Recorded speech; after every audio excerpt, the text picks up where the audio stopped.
some point today, the Senate will take up another House-passed bill, one that dumps nearly $100 billion of weapons and other forms of security assistance to global hotspots, including replenishing the armaments Israel is using to carry out its genocide in Gaza. The legislative package includes $61 billion in weapons for the Ukrainian army, $8 billion for the Indo-Pacific region to provoke China, and roughly $26 billion for Israel. Israeli Prime Minister Benjamin Netanyahu said on Twitter, quote, "The U.S. Congress just overwhelmingly passed a much appreciated aid bill that demonstrates strong bipartisan support for Israel and defends Western civilization. Thank you, friends. Thank you, America." Great, more money and weapons going out the door to Israel, just as a new mass grave was discovered in Gaza near a hospital in Khan Younis. More than 300 bodies left behind after the Israeli military pulled out of the area. More evidence of the atrocities being carried out against Palestinians. The money is also going out the door just as the Israeli military makes final preparations for an invasion of Rafah. The Wall Street Journal reported that Israel has begun constructing tent cities in the desert to forcibly remove more than 1 million war refugees that have taken shelter in Rafah. Now, it's because of these horrors that university campuses are now swelling up with protests, student-led movements demanding an end to U.S. support for genocide, both by the government and by U.S. corporations that profit off of it. Columbia President Manoush Shafiq's decision to call the NYPD to break up a peaceful student-led occupation last week backfired. Not only is Shafiq likely to lose her job now, but the Gaza Solidarity Encampment returned to the campus even stronger than before, and similar occupations have popped up at schools from coast to coast, from UC Berkeley to the University of Michigan to Yale and NYU.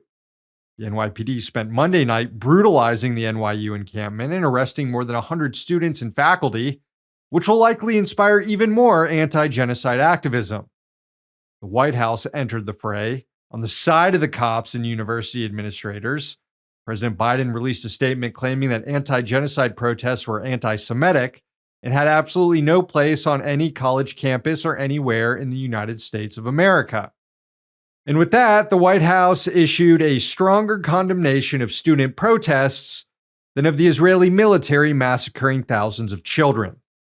Also, what an absolute smear job against a protest movement that has an overrepresentation of Jews, against encampments where Jewish and Muslim students last night celebrated Passover together, belying claims made by Zionist lobbying groups and newsmen like Jake Tapper that university campuses are no longer safe for Jews.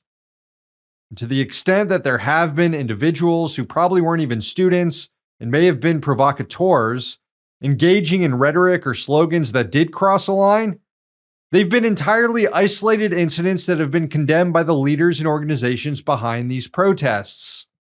And whatever isolated comments were uttered at these protests that people might find disturbing, I can guarantee you they pale in comparison to the genocidal threats made against Palestinians by U.S. members of Congress that haven't received the slightest condemnation or pushback from the White House.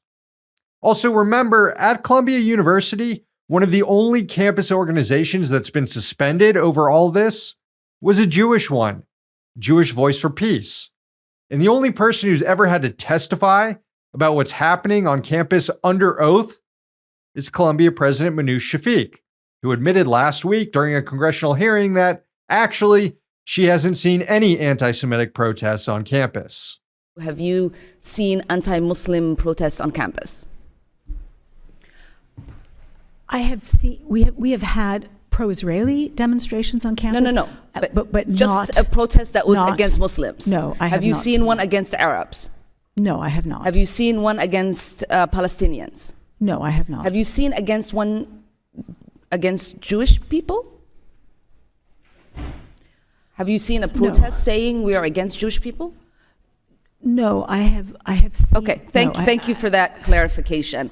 There has been a rise in targeting and harassment against anti-war protesters because it's been pro-war and anti-war protesters is what it seems like, correct? Correct. There has Okay, been. thank you.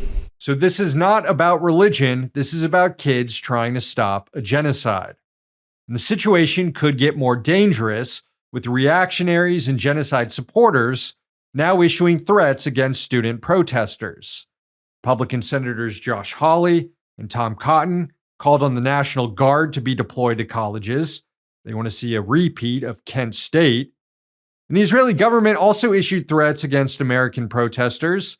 The country's official Twitter account claimed that student protesters, many of whom are Jewish, were, quote, terrorists. I know I've said it before, but I'll say it again. What we're seeing here is a manufactured crisis of anti-Semitism on campuses being used to distract from the Israeli military slaughtering tens of thousands of Palestinians with weapons provided by the U.S. Hey, thanks for watching. Hit the subscribe button so you don't miss any of our new videos. Also, if you want to see Means Morning News in its complete form, not just the clips we post here, head on over to Means TV and get access to all our new episodes and our entire backlog, plus tons of other great movies and original TV shows.